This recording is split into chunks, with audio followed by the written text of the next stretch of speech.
Entre Científicas, el espacio en donde científicas argentinas le hacen preguntas a otras científicas argentinas. Tenemos el lujo de entrevistar a Karen Hallberg. ¿Qué pasa, Melonios? ¿Vos podés creer? Pará. Karen Hallberg. Karen Hallberg, o sea, Exactamente. oyentes y oyentas, si quieren saberlo, pueden googlearla. Tiene una entrada de Wikipedia, o sea, Claro que big sí. news, ¿no? Como ya sabemos que es importante. Es una física investigadora principal del CONICET que trabaja en el Instituto Balseiro de Bariloche, da clases también ahí.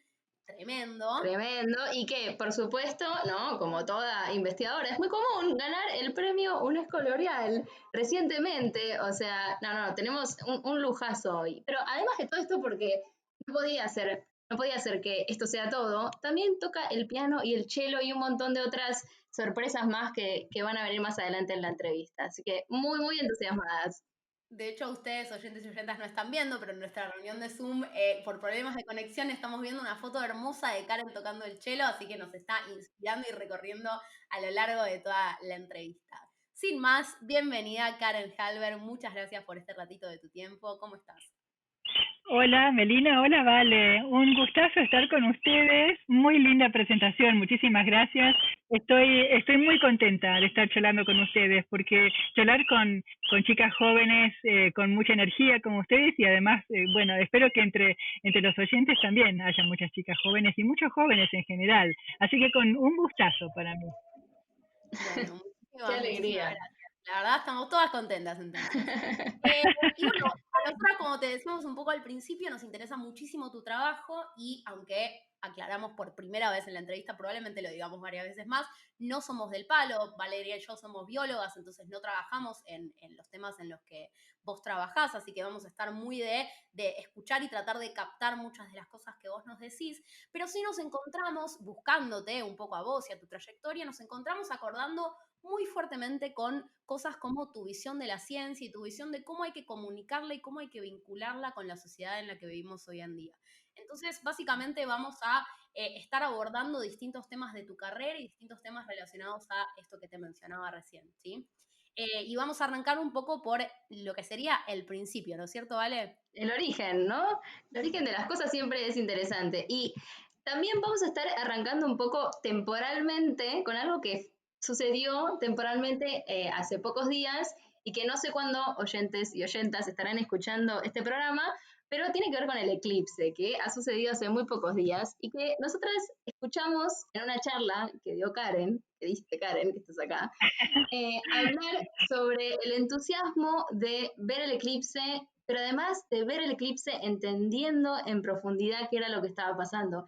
Y eso, cuando lo escuchamos con Meli, lo estábamos viendo juntos, nos sentimos tan identificadas con esta idea de el disfrute por comprender y por entender y que puede hasta como llevar al disfrute a un nivel superior el hecho de entenderlo en profundidad. Entonces, nos preguntamos si esto fue algo que siempre te pasó, ¿querías siempre saber cómo funcionaban las cosas o fue algo que empezó a pasar a medida que te involucrabas más en la ciencia?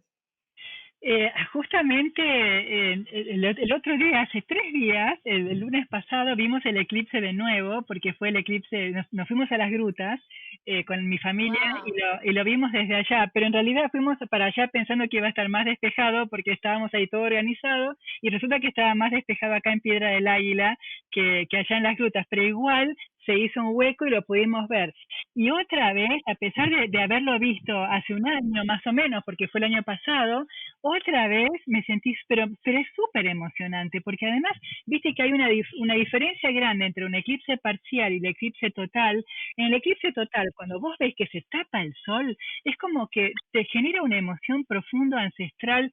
No sé, es una cuestión por ahí de miedo de fondo, de que vos no ves el sol, de que se hacen de noche enseguida, los animales todos se callan, es un silencio. Bueno, toda esa sensación emocional muy fuerte, viste, que tenemos como personas, ¿no? Y es totalmente inconsciente. Como vos bien lo decías, ¿vale? Si uno entiende lo que está pasando y le pone, además de la emoción, la parte consciente, para mí es al cuadrado, o es mucho más es como que se potencia mucho más esa emoción. ¿Por qué? Porque por un lado hay una cuestión que no pasa por lo consciente, ¿no? Porque tenemos, por supuesto, todo eso, no todo nos pasa por la conciencia, pero cuando concientizamos algunas cosas decimos, wow, mira lo que es, ¿viste? Pensando, racionalizando un poco más, que la luz del sol salió hace 8 minutos, que justo, o sea, que no es algo que está pasando en este momento, sino que pasó hace 8 minutos, que vos estás viendo la corona del sol. Yo no soy astrónoma, pero mis amigos los astrónomos que postearon esas fotos impresionantes con la corona, es el Impresionantes. único momento en que vos No, podés ver la corona solar. O sea, vos no, vos ves todas las fulguraciones solares que están saliendo y esa es una emoción indescriptible. Y además que uno pueda realmente calcular con precisión exacta de acá a cientos y miles de años cuándo van a pasar los próximos eclipses, ¿no? Porque, digamos, todo ese conocimiento y los corrimientos que uno tiene que tener en cuenta para, o sea, todo esa, lo que hemos logrado como humanidad, el poder entender eso, el poder predecirlo también, eh, el poder entender los fenómenos que están detrás de eso, y además una vez que vos entendés algo, saber buscar un poco más qué está, ¿no? claro. ¿Qué pasa en el momento del eclipse? ¿Qué cambios uno puede hacer un montón de otras hipótesis. En definitiva, para responder a tu pregunta, para mí la magia de ver estos fenómenos naturales es una cosa indescriptible, pero la magia de entender, de tener ese acceso cognitivo, consciente de un fenómeno natural como el eclipse, es una cosa increíble, y que tenemos que valorar como seres humanos que lo tenemos a eso.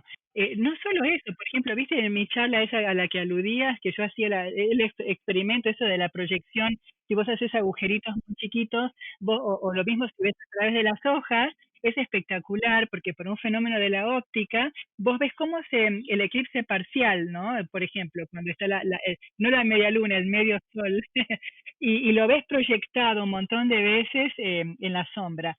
Y eso también, eso es un entendimiento adicional que tenemos porque entendemos la óptica, los fenómenos ópticos. Para mí Claro. eso es mágico también, cuando uno puede racionalizar las cosas y concientizarlo. Es lindo ponerle la palabra mágico a eso también, ¿no? Como que tiene algo tan especial que no hay otra palabra posible que no sea magia, pero a la vez también es entender mucho cómo funciona, ¿no? Como saber realmente los Exacto, fundamentos científicos de todo, muy loco. Tal sí. cual, como que saber no le quita, ¿no? Al contrario, es como, Claro, pará, ahora sé esto, pero ¿cómo puede ser que esto sea así? claro, No, Claro. pero claro, Pero tremendo. yo he dado charlas y he puesto como título a este tipo de fenómeno una realidad aumentada, que en realidad algunas personas, porque lo que se usa como realidad aumentada es, viste, cuando pones el celular y lo pones apuntando ahí a tu jardín o a tu casa y aparece el Pikachu o aparece alguna cosa encima del celular que mira lo que está atrás, eso es una realidad aumentada a nivel tecnología. Pero lo que yo interpreto como realidad aumentada es que si uno entiende conscientemente más allá, no solo cómo funcionan las cosas, como vos dijiste, Vale, porque es entender la naturaleza, ese es conocimiento, ¿no? Bueno, entender cómo funciona y entender conceptos básicos totalmente nuevos que hay, que nos da la ciencia y el pensamiento científico. Que para mí eso es como tener unos lentes especiales que te dan, no solo como científicos, sino digamos el público general también los puede tener si es un público curioso, si uno lee, hay muchas cosas muy buenas de divulgación, uno no necesita tener esa formación tampoco muy técnica, ¿no? Uno con saber, como, con ser alfabetizado científicamente, con eso ya podés tener ese disfrute de la realidad aumentada. Eso me encanta. Qué lindo. Karen, por ahí siguiendo un poquito en esta línea, porque hablas de esto con una pasión y una emoción que la verdad que lo transmitís increíble. ¿Y hay alguien, tenés el recuerdo de alguna persona o momento de tu vida que te hizo sentir un poco esta curiosidad a vos? Tipo, ¿hay alguien o alguienes o que Sí. te transmitió esto a vos? Bueno, uno en realidad el entorno es muy importante, ¿no? Yo cuando estoy pensando en eso de, por ejemplo, las niñas en ciencia, yo digo, pero ¿qué tuve yo que por ahí no tuvieron otras niñas o otros jóvenes también? A mí me parece que es fundamental primero la confianza que te da el entorno de tu hogar, la gente que Tal está a cual. tu alrededor, tu familia. y la sociedad, ¿no? También, porque la sociedad, viste, ahora voy a tu pregunta, ¿vale? Pero estoy pensando, ¿por qué muchas cosas se fueron dando de a poquito? No fue una sola cosa que me llevó a que me encante la ciencia, sino, por ejemplo, desde que era chiquita. Yo siempre fui muy curiosa y yo creo que todos los chicos, los chicos y las chicas son curiosos. Y yo me acuerdo que mi mamá era profesora de inglés y bueno, teníamos una señora que nos cuidaba algunas horas, a mí y a mis dos hermanas menores, y siempre preguntábamos, pero yo se ve que preguntaba un poco más, porque siempre preguntaba, ¿por qué? ¿Por qué? ¿Por qué? Entonces, menos como que a veces debe haber sido un poco intensa, porque la señora me ponía, señorita, ¿por qué? Me decía, ay, de nuevo, señorita, ¿por qué? Bueno, dice, yo no sé todo, me decía la señora. Y yo me acuerdo, era chiquitita yo, pero yo me acuerdo que a veces se ponía un poco impaciente, con toda la razón, ¿viste? Y Claro.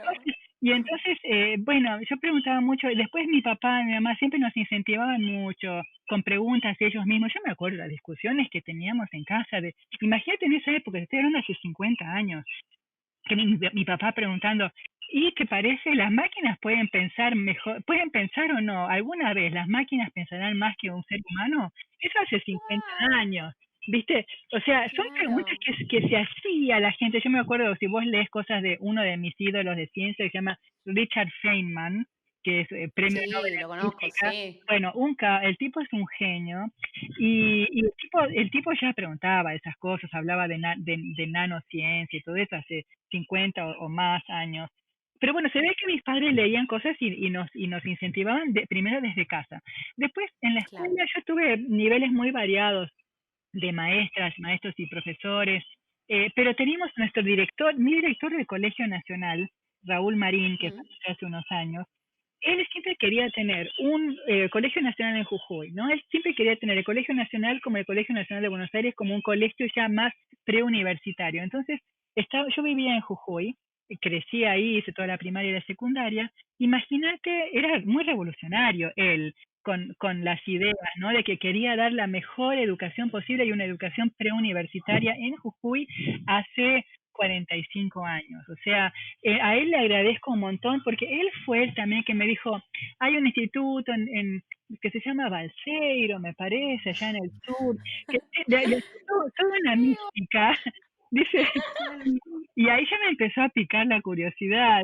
No, Claro. pero entonces la mística de que no puedes hacer otra cosa, que uno está estudiando todo el tiempo. Y después me di cuenta que en realidad es mucho más normal de lo que dicen, pero me picó el bichito de la curiosidad.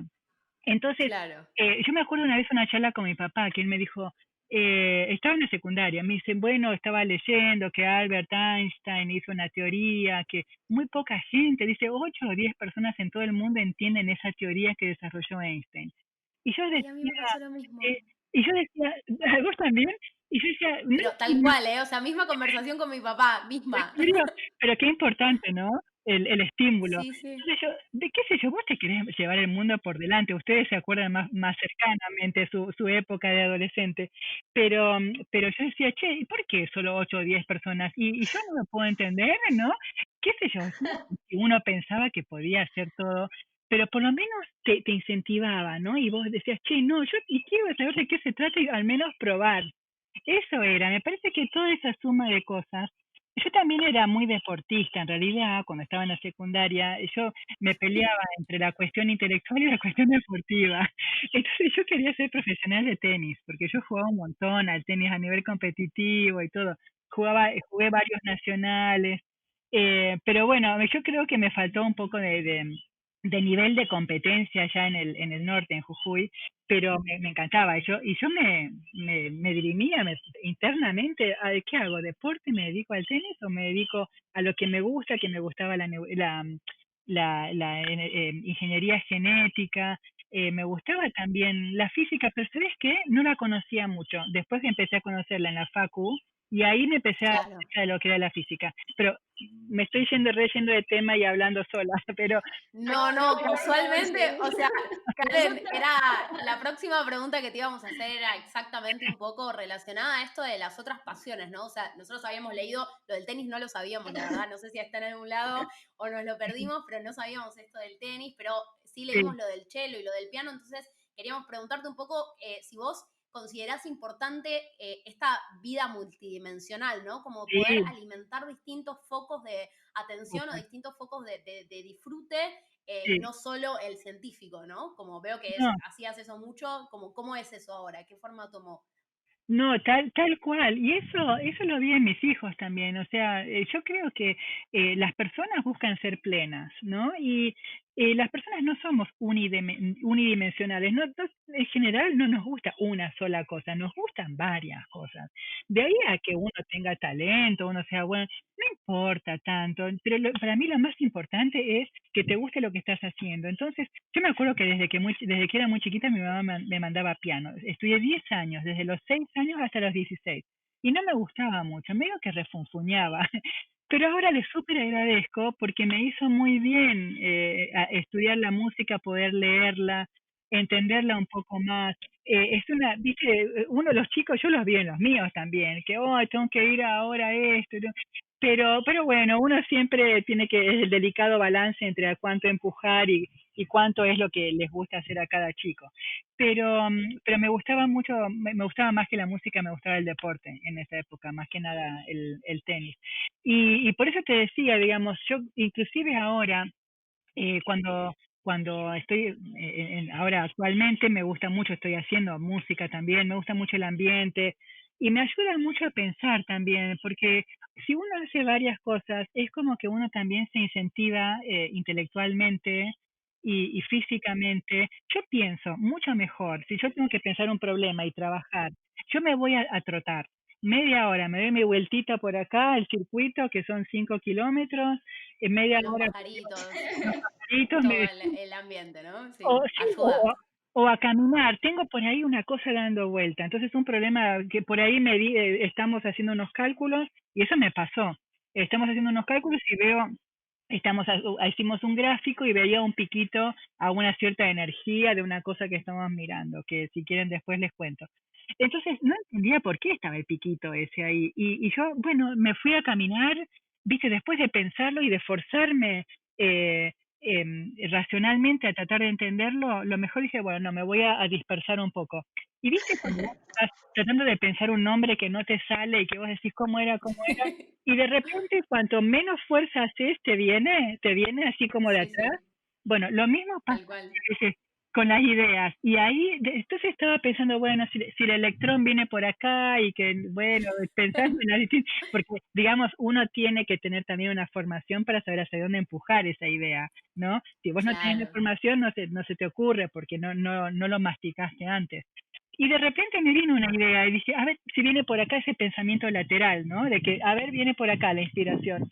Y después lo pruebo racionalmente y funciona. Y fue la explicación de lo que estábamos mirando. Así que yo ahí estaba re contenta. Tremendo, Te tremendo. Y llegó, todo por salir Sí. a... es como ese dicho de las mejores ideas son en la ducha. Hay algo de verdad en eso, ¿no? Como, De una, hay, sí que, claro que hay cosas de verdad. Y si te pones a cantar y de repente se te viene la idea, pero nosotros éramos, yo éramos muy nerds cuando estaba estudiando, antes de entrar al Balseiro tenés que hacer 2 años en otra universidad. Y yo estaba haciendo ingeniería electrónica en Rosario con una compañera. Y estábamos estudiando inducción magnética, bueno, estábamos estudiando circuitos, ¿no? Lo básico de que una corriente en un circuito te genera un campo magnético. ¿Y sabes lo que hacíamos?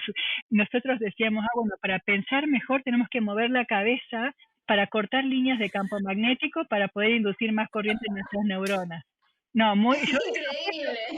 me da, me, Yo te me digo, da sin vergüenza, me da comprobarlo, vergüenza, así como me lo decís, lo voy a hacer, lo voy a hacer. Sin me da chequear mucha nada. vergüenza. Pero aparte, hablando con vos, Melina, que vos de esto de neurociencia sabés mucho más que yo, Pero decir está buenísimo. me da mucha vergüenza.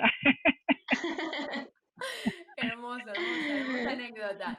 Y un poco ya que estamos como bordeando, digamos, el tema este de, bueno, mencionaste un electrón, apareció la corriente de inducción magnética, entonces te queríamos preguntar un poco sobre tu investigación en concreto, ¿no? O sea, nosotros lo que Bien, leímos es que vos investigás las propiedades cuánticas de la materia condensada y más en sí. particular trabajás desarrollando métodos computacionales para el cálculo de propiedades electrónicas y magnéticas de materiales y de sistemas nanoscópicos.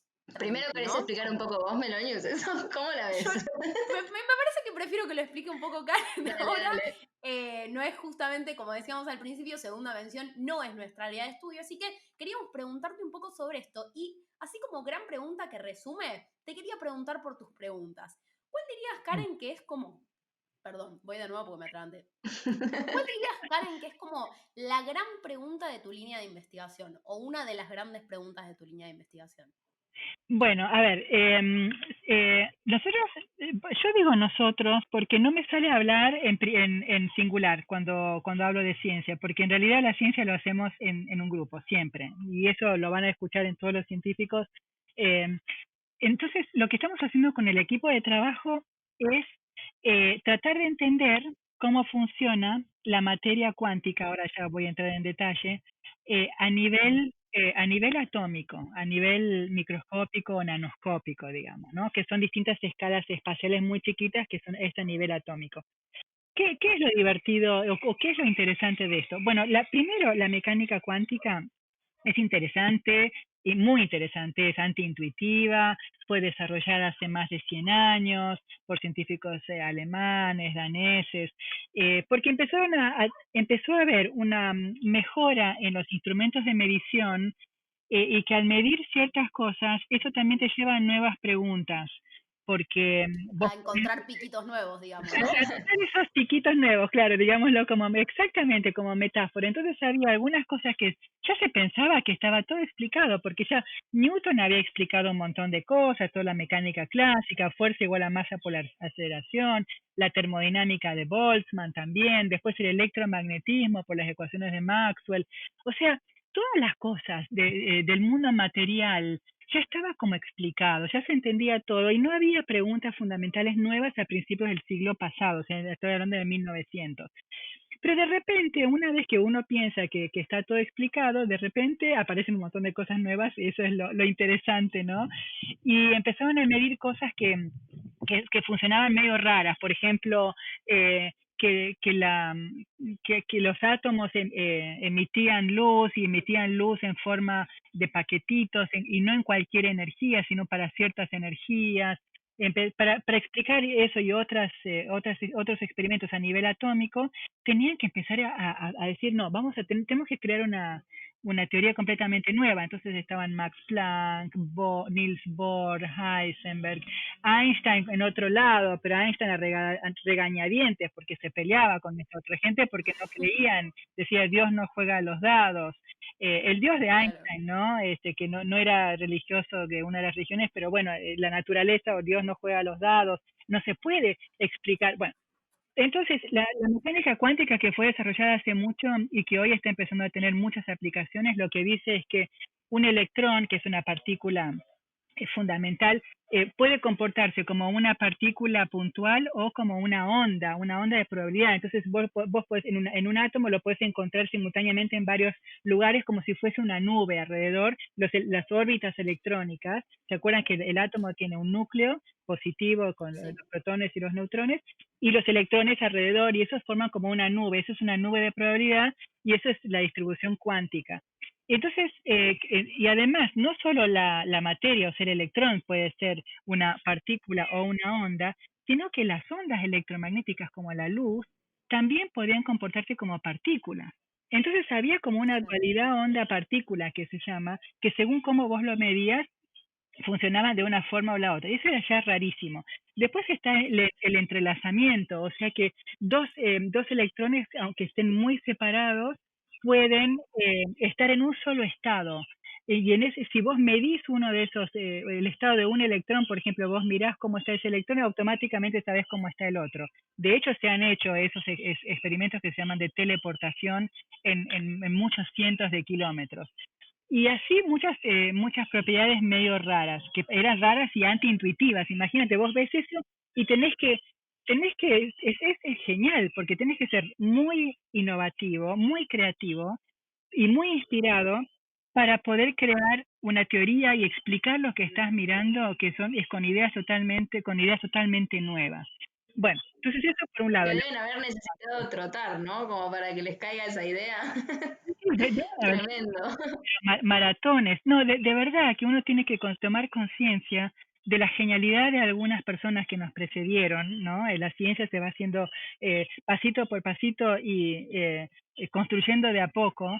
Y la genialidad de esa gente que tuvo que salir con esas ideas nuevas. En biología pasa lo mismo también, ¿no? Cuando vieron la estructura del ADN, y Rosalind Franklin y tuvo que salir bueno, entonces, una cosa es la mecánica cuántica, otra cosa es la materia condensada, son los materiales que son, por ejemplo, es un grupo, lo que yo llamo la materia cuántica, es un grupo de átomos puestos juntos, que puede ser este metal de la computadora, o una madera, o las células, o sea, todo lo que sea un conjunto de átomos forma la materia.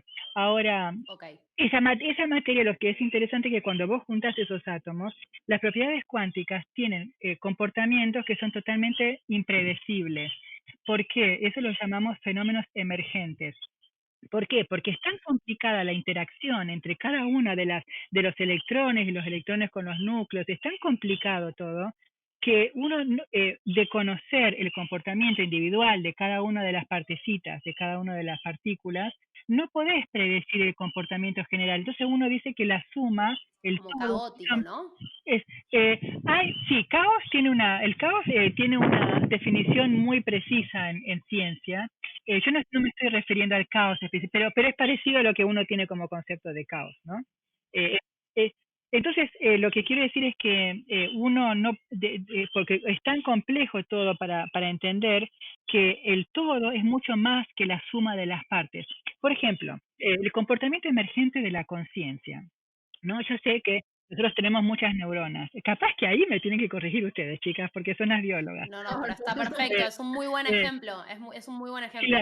Pero, por ejemplo, uno conoce, hay varios modelos de funcionamiento de las neuronas, se entiende bastante bien cómo se prende la neurona, viste, con los potenciales eléctricos. Después de todo hay corrientes eléctricas. Ahora, de ahí a la conciencia. Bueno, por eso, vos tenés una neurona, ponés otra neurona, las ponés con sinapsis y todo y podés llegar a entender eso. Ponés 3. Ahora, la pregunta que tengo es, ¿hay un número crítico de neuronas que si vos juntás por arriba de ese número aparece la conciencia como fenómeno emergente? O la otra pregunta es, depende de esa conciencia, que es ese fenómeno emergente que no podemos predecir del conocimiento individual de las neuronas. Esa conciencia depende del número de neuronas o de la conectividad de las neuronas o del grafo o viste cómo están conectadas, o sea, hay muchas otras variables y que nosotros ni siquiera sabemos por dónde empezar a preguntarnos de cómo empezar. Entonces, ese es el concepto de fenómeno emergente. Imagínate juntar propiedades cuánticas con muchas partículas y electrones que están todos interactuando unos con el otro. ¿Qué puede salir de ahí? Muchísimas sorpresas, incógnitas totales. Claro. ¿No? Entonces, eso es lo que la gran pregunta que nosotros hacemos es, como estos sistemas son muy complicados de entender, nosotros hacemos cálculo computacional muy desarrollado, bastante complejo, muchas líneas, nosotros codificamos, escribimos nuestros códigos y entonces nosotros tratamos de entenderlo con las computadoras y nuestros programas. Ahora, los problemas, estos se llaman problemas exponenciales, que son muy difíciles de atacar. ¿Por qué exponenciales? Porque cuanto más partículas pongas en tu sistema, esto crece exponencialmente en complejidad. Claro. Entonces, necesariamente tenemos que estudiarlo así con nuestros programas. Ahora, nuestros programas usan lo que llamamos información cuántica. O sea, en vez de guardar toda la información exponencial, que es millones y millones y millones de estados que tienen esos sistemas que estamos mirando, nosotros usamos información cuántica para quedarnos con los estados más importantes. Y eso hay matrices, hay fórmulas para hacer eso. O sea, cómo manejar la información relevante, eso es una de los desafíos más importantes en todos los aspectos de la vida, ¿no? Que nos llega estamos tan bombardeados por información de que qué criterio ponemos para manejar la información relevante. Bueno, para terminar esto, si con el desarrollo de las computadoras cuánticas, que todavía faltan varios, o sea, hay algunas, hay un par, muy poquitas. Google el año pasado dijo que había logrado hacer un cálculo. Con ese desarrollo va a ser mucho más fácil para nosotros y para la gente que hace este estudio de sistemas muy complejos, por ejemplo, los que estudian el clima, los que estudian el cerebro, los que estudian sistemas complejos en general, va a ser mucho más fácil porque las computadoras cuánticas ya hacen un montón de cálculos al mismo tiempo. Por esa propiedad de entrelazamiento que yo les decía, calculan simultáneamente muchísimos estados, entonces son mucho más rápidas. Bueno, eso, entonces con las computadoras cuánticas va a ser mucho más fácil diseñar materiales nuevos, predecir el clima, después para finanzas o para optimización de problemas, optimización de distribuciones de cosas, para desarrollar drogas nuevas para farmacéutica, etcétera, etcétera. Son todos problemas que son los problemas exponenciales que son muy complejos. Wow. Está buenísimo. Ok, o sea, el laburo de ustedes, el trabajo de ustedes, la investigación de ustedes, mejor dicho, está básicamente, es ciencia básica, ¿no? Que por ahí para algún oyente que no conoce es entender como, así como hablábamos del eclipse y entender las cosas fundamentales como para que nos dé más disfrute, por ejemplo, en la ciencia básica se busca entender los fundamentos y se construye y después vendrá la aplicación o la transferencia de eso a la sociedad. Sí, pero fíjate, es exactamente lo que vos decís, Vale, pero fíjate qué importante que es que hace como 70 años se descubrieron los semiconductores. Con esa misma investigación que estoy haciendo yo, se descubrió que hay ciertos materiales que tienen algunos... que tiene los electrones están en algunos estados, pero no pueden estar en otros estados de energía. Y debido a eso, se puede manipular los electrones y la corriente en estos materiales. Y eso dio lugar a los transistores y con eso después los chips y bueno, toda la electrónica moderna que se basa en la manipulación vía impurezas o conjunto de materiales para manipular justamente las corrientes usando las propiedades cuánticas. Entonces, los semiconductores que se encontraron hace 70 años, ahora, bueno, un par de décadas después de eso, recién empezaron a encontrar su aplicación, ¿no? Entonces, eso es lo que estamos haciendo ahora. Por ejemplo, yo estoy investigando unos materiales que se llaman superconductores. Los superconductores transmiten la corriente eléctrica, que son electrones en movimiento, sin necesidad de ponerles una tensión. O sea, los electrones se mueven solos, es un solo estado cuántico. Todos los electrones agarraditos de la mano. Si me escuchan mis colegas me matan, pero son todos así. Está perfecto. Todos los electrones en un solo estado cuántico coherente que se llama, y eso evita que choquen contra la red de iones que forma el material. Entonces van como un líquido sin chocar contra nada. Y eso significa que esa corriente no tiene resistencia. O sea que si vos quisieses tener una plancha con un material superconductor no podrías, porque no se calentaría nunca. El calentamiento es por el choque de los electrones con la red de iones. Pero eso se usa, en los superconductores se usa para hacer campos magnéticos muy fuertes, porque vos sabes que una corriente eléctrica te genera un campo magnético. Entonces, con los superconductores, uno puede generar campos magnéticos mucho más fuertes, y esas son la base, por ejemplo, de los resonadores magnéticos. Tiene aplicaciones en medicina, tiene aplicaciones en la industria, o sea que... Claro, es hasta inimaginable la cantidad de... Sí, es importante entender, importante avanzar en la frontera del conocimiento, y después, bueno, otras personas más ingenieriles, con mentalidad más aplicada, usan esos conocimientos para desarrollar tecnología. Tal cual. Sí, es un poco retomando la idea que vos decías antes, ¿no? De la ciencia hecha en equipo, como que siempre es construyendo de a pasitos y avanzando y empujando de a poco la frontera de lo que se conoce, ¿no? Claro. Ampliándola bien como en conjunto. Y la ciencia básica, por supuesto, que aporta a estas cosas. Exacto. Fíjate, Melina, que nosotros no sabemos muchas cosas, no sabemos lo que no sabemos. O sea, claro. No somos, o sea, cuando uno va avanzando en la frontera del conocimiento, podés ir haciéndote preguntas, porque descubrís algo y de ahí se te abre un abanico de preguntas, ¿no? Pero entonces eso es lo que es empujar la frontera del conocimiento. Pero cuanto más avanzás, más preguntas te genera eso. Tal Y eso es cual. lo copado, porque nosotros vamos acumulando un montón de conocimiento y parece que no tenemos límite en nuestra capacidad de avance, ¿no? Y ese es espectacular. Y ¿sabes qué? Lo importante es saber hacerse la pregunta correcta, porque es difícil hacerse bien la pregunta, porque si vos te haces bien la pregunta, sabes hacia dónde vas. Si ni siquiera sabes qué preguntar, estás perdido, ¿no? Entonces, por eso tienes que ir avanzando y ir haciéndote las preguntas, y a medida que vas avanzando se te abren nuevas preguntas y más lugares para ir investigando. Y todavía pueden venir muchísimas sorpresas y conocimientos que te vuelan la cabeza. Obvio. Sí, totalmente. Y el día de mañana teorías nuevas que expliquen los fenómenos de otra manera distinta, como contabas antes de la mecánica cuántica, ¿no? Ya Bien, está, ya te fantástico. puedo hacer la pregunta vos, Meloñez. Sí.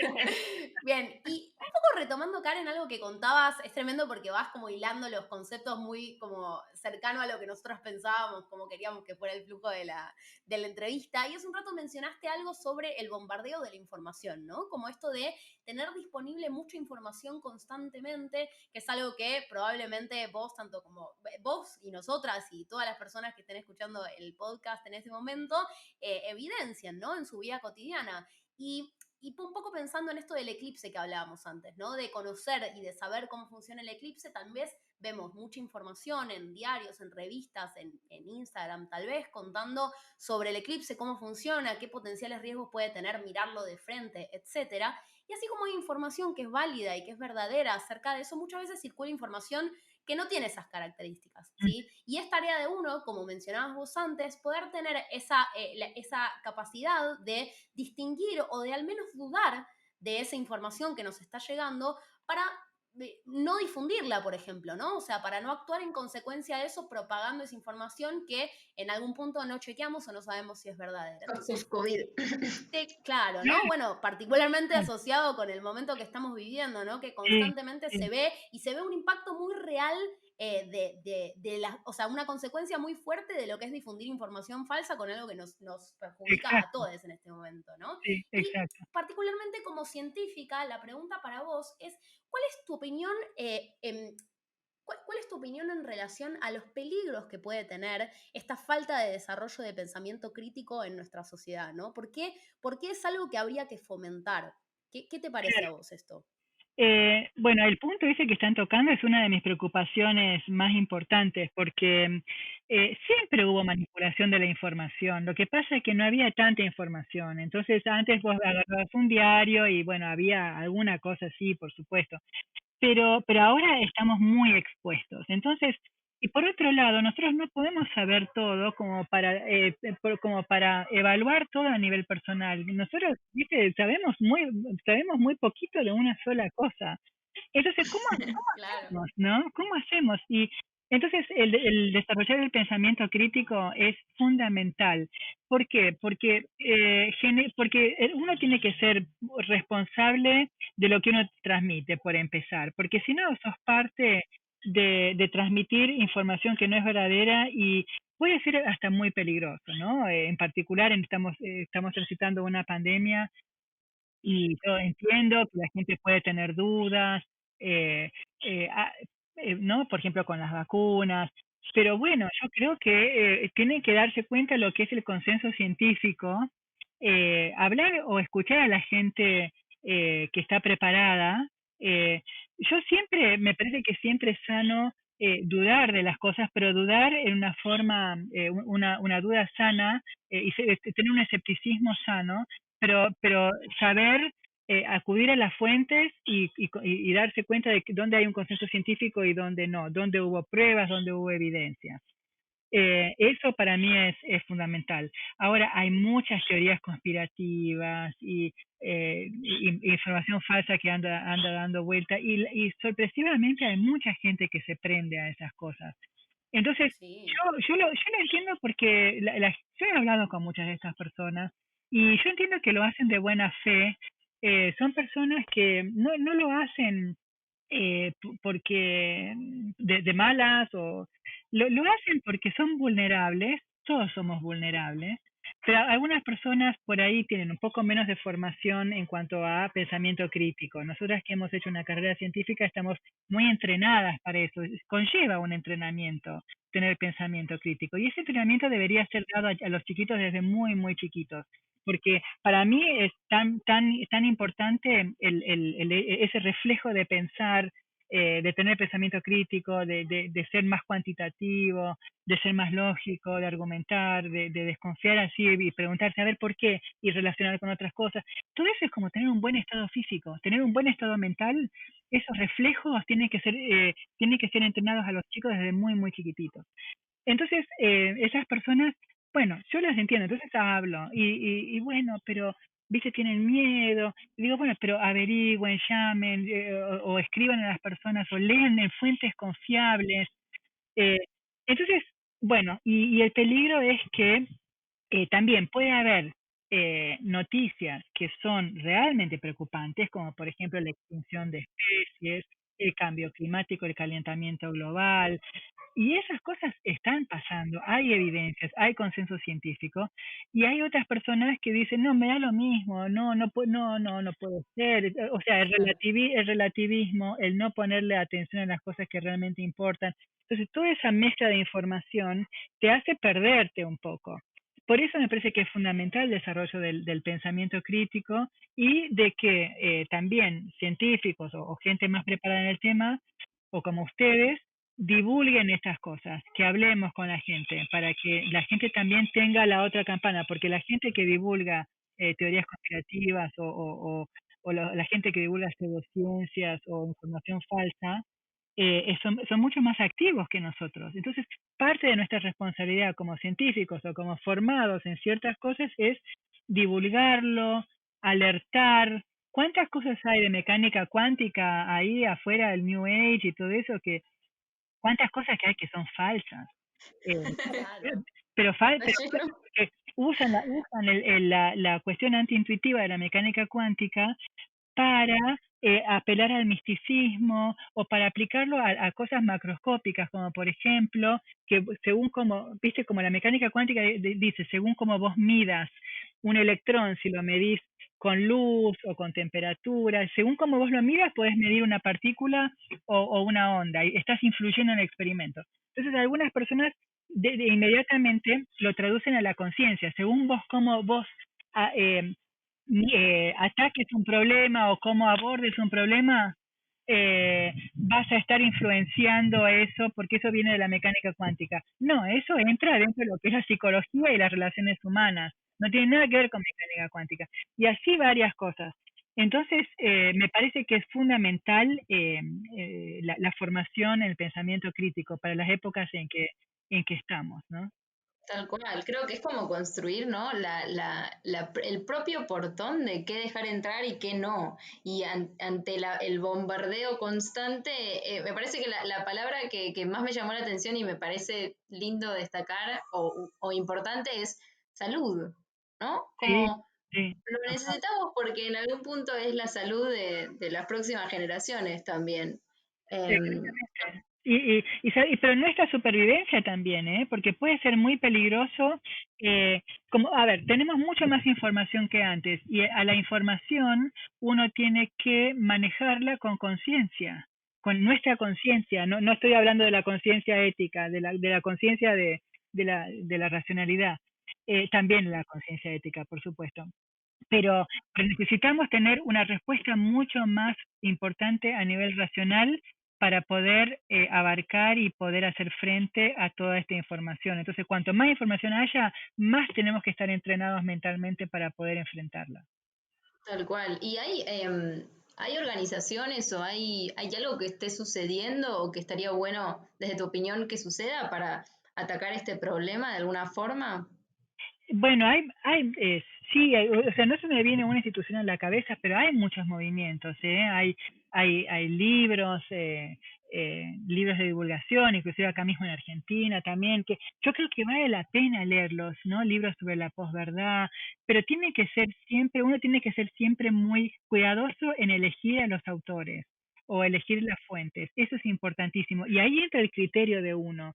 Y ese criterio también tiene que ser entrenado y educado. Así que yo creo que en las escuelas debería haber un cambio sin ser pedagoga, ¿no? O sea, eso lo digo desde este punto de vista, pues hay que ver cómo uno lo implementa. Pero un cambio en el punto de vista de que hay que enseñar a pensar. Hay que enseñar a pensar mucho más que dar información, porque la información está en todos lados. Tenemos que entrenar la cabeza para pensar. O sea, hay que enseñar a ser más cuantitativo, más lógico, entender cosas más complejas, o sea, darle una segunda vuelta de pensamiento a las cosas, cómo usamos nuestra cabeza, ¿no? El pensamiento crítico que decían ustedes. Súper interesante, la verdad. Está para recortar ese pedacito, Meloños, y hacer algo nosotras al respecto. Tal cual, tal cual. Karen, hablemos un poquito de este premio increíble que recientemente recibiste, el premio L'Oréal UNESCO por las mujeres en la ciencia. Es un premio que, por lo que estuvimos investigando bastante, intenta reconocer, ¿no?, las investigaciones y las trayectorias y poner en escena el rol y el trabajo de las mujeres en la ciencia, que muchas veces está desvalorizado o subrepresentado.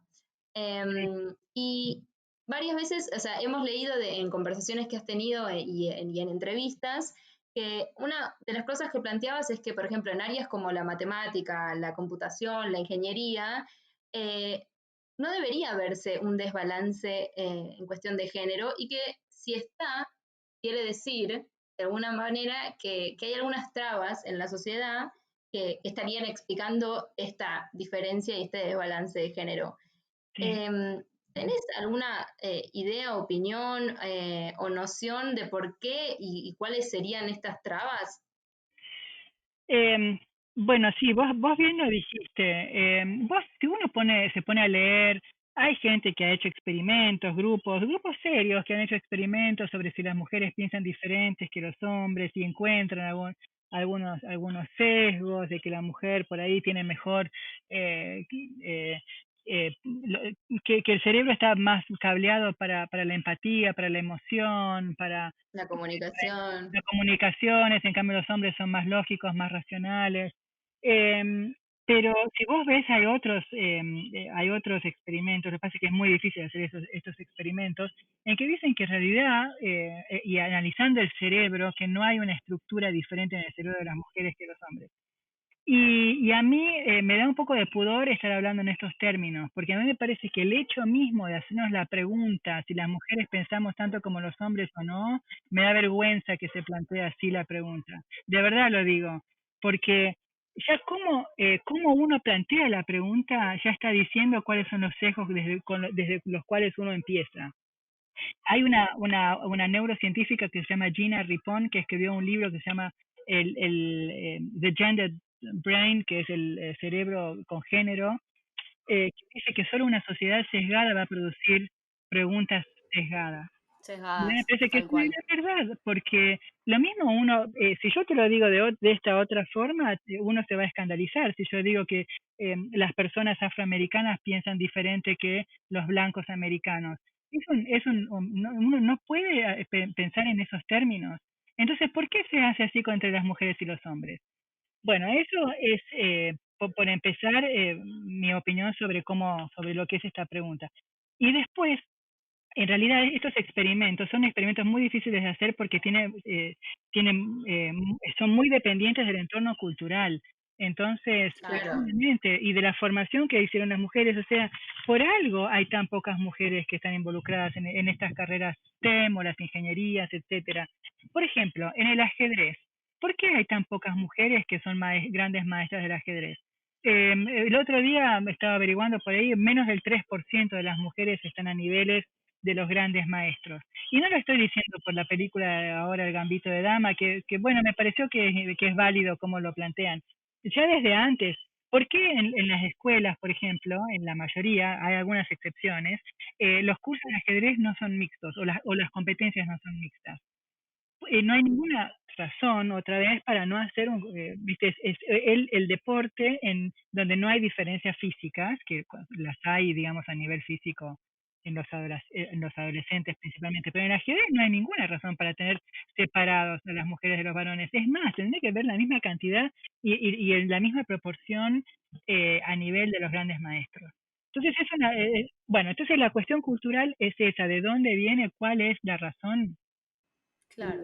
Yo creo que ¿Qué es lo que termina haciendo que no haya por ahí interés por parte de las mujeres o que no sí, sean incluidas en estos bueno, espacios, pero, ¿no? Como, pero es el mensaje subliminal que hemos recibido todos claro, ustedes, ojalá un poco menos, yo creo que la situación está mejorando un poco, pero cuando yo decidí estudiar física, la gente en la calle en Jujuy me miraba como diciendo, es rara, es excepcional, es genia, y nada de eso me atañe a mí, pero porque era una persona rara, y entonces si yo no tenía la personalidad para sobreponerme a eso, o para, si no me lo bancaba, entonces dejaba, y seguro que hay muchas chicas que dejan por eso, y no solo muchas chicas, ¿no? Si no estoy hablando de chicas y chicos jóvenes, de la variedad que vos quieras, que son discriminados, y también discriminación por situación social, etcétera, etcétera. Entonces, pero bueno, volvamos al tema de las mujeres.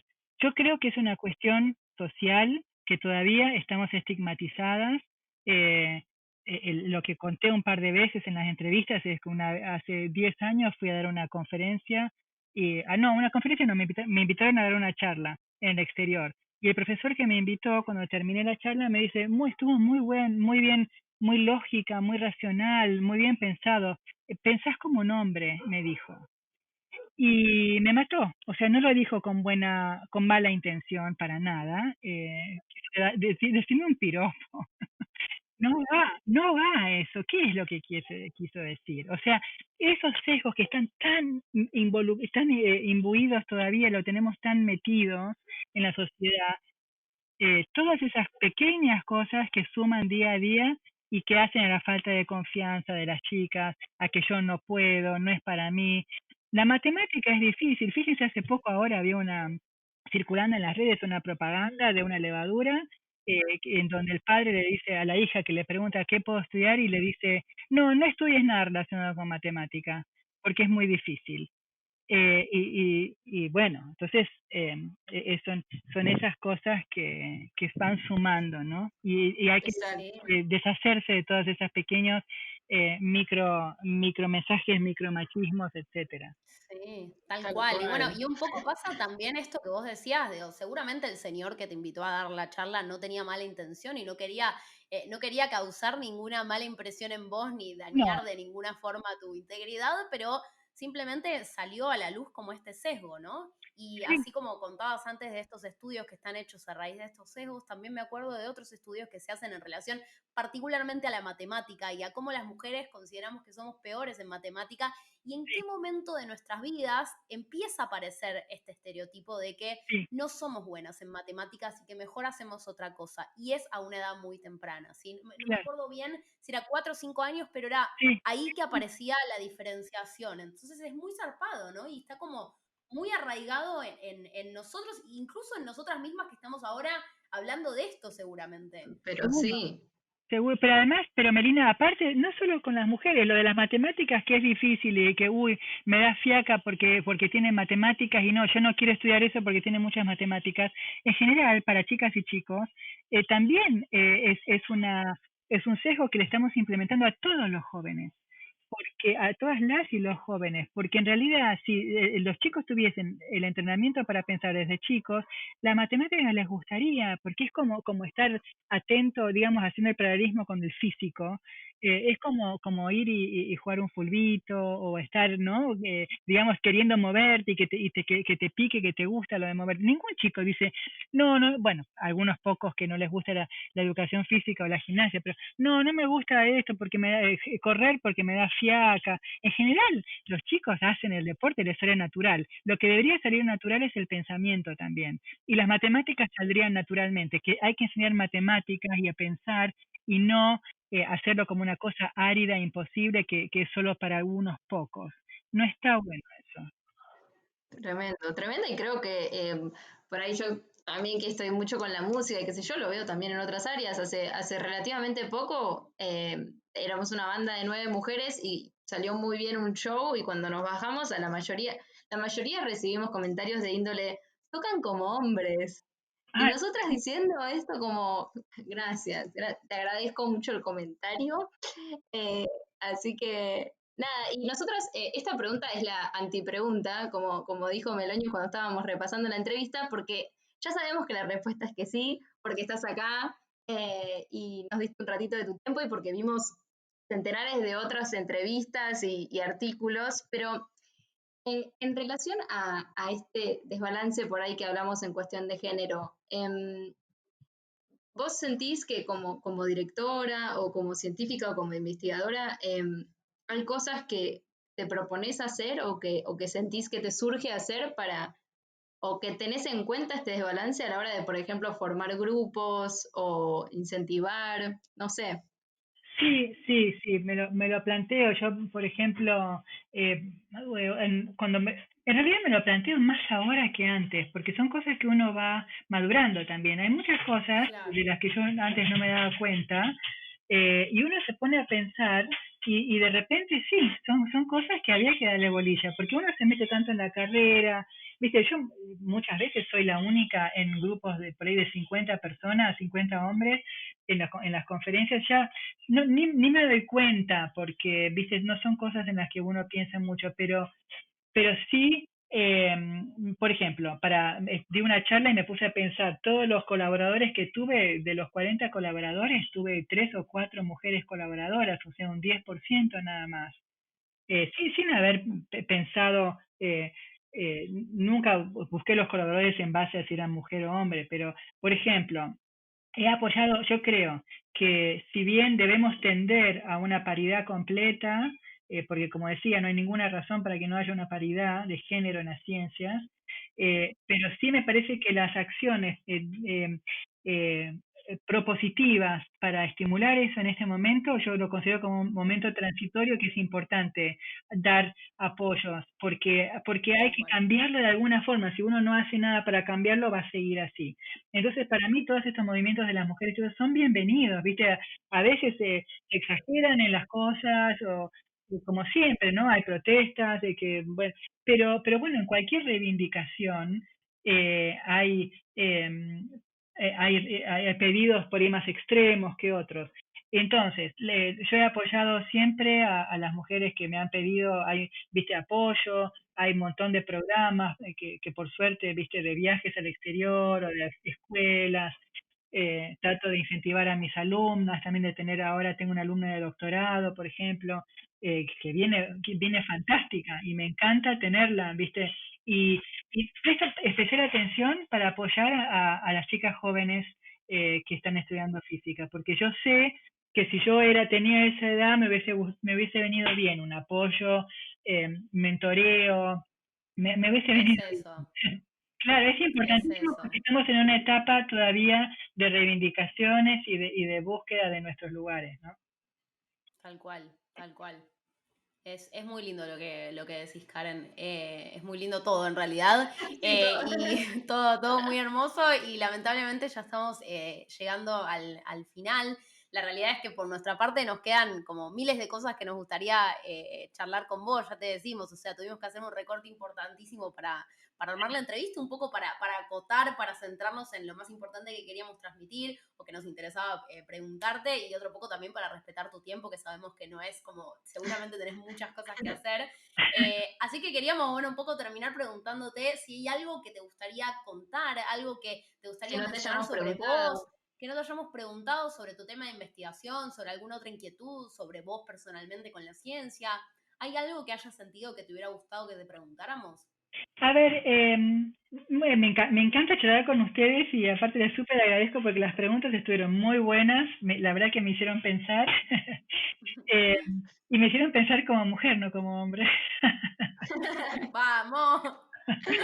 Pero bueno, no, una cosa, pensando en por ahí a algunas chicas jóvenes que están escuchando, cuando mis hijos me preguntaban, estábamos charlando con ellos qué estudiar, yo tengo dos hijos, son grandes ya, 32 años y 28, qué estudiar. Yo le digo, hagan lo que más les apasione, porque cualquier cosa que quieran hacer en la vida, no solo ejercer una profesión, ¿no? Sino cualquier actividad, una tecnicatura o alguna actividad cualquiera, cuesta, si uno realmente lo quiere hacer bien y se quiere sentir completo y completa, es importantísimo que a uno le guste lo que esté haciendo, ¿no? Y que no piense en términos de otras variables necesariamente. Para mí la variable económica o salida laboral, eso va a venir si uno hace las cosas bien. Entonces eso es lo que nosotros le dijimos, mi marido y yo, a nuestros chicos, hagan lo que más les apasione. Y si después ven que lo que están haciendo, no, porque uno no conoce, yo no conocía la física cuando decidí hacer física, uno se va metiendo y te vas enterando de que no es lo que querías o de que sí, porque te copa más, o dentro de lo que elegiste hay muchos caminos que podés seguir. Por ejemplo, en la ciencia uno puede hacer divulgación, uno puede hacer enseñanza, docencia, uno puede hacer investigación o aplicaciones. Dentro de cada carrera, cada actividad hay muchísimas y el camino lo hace uno, pero más vale que te guste y que te apasione. Entonces, para mí hay que seguir los sueños y seguir lo que a uno más le apasione. Wow. Qué lindo, Karen. ¿Cómo se llama? Escalofríos cuando la piel se pone ahí Creo que sí. galvánica. Bueno, cerramos, Melonius, ¿te parece? Cerramos. Hemos llegado al cierre.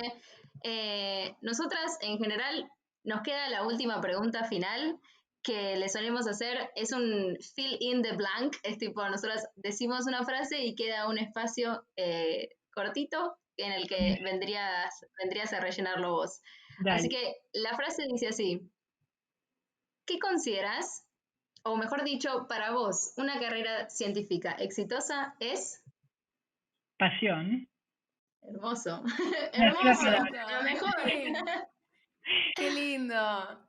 Qué lindo. Bueno, muchas gracias, Karen. Entendiste la consigna perfecto, una palabra concisamente. Y creo que nos vamos a despedir por hoy. Karen, de nuevo, muchísimas gracias. Un placer tenerte acá. Gracias por el espacio. Vale, gracias también. Gracias a todos y a todas por escuchar. Gracias a Expedición Ciencia, que va a estar produciendo también este capítulo. Y nos vemos en el próximo episodio, entonces, de Entre Científicas. Muchas gracias. Bueno, chicas, muchísimas gracias. Saludos a todos y a todas. Un abrazo muy grande.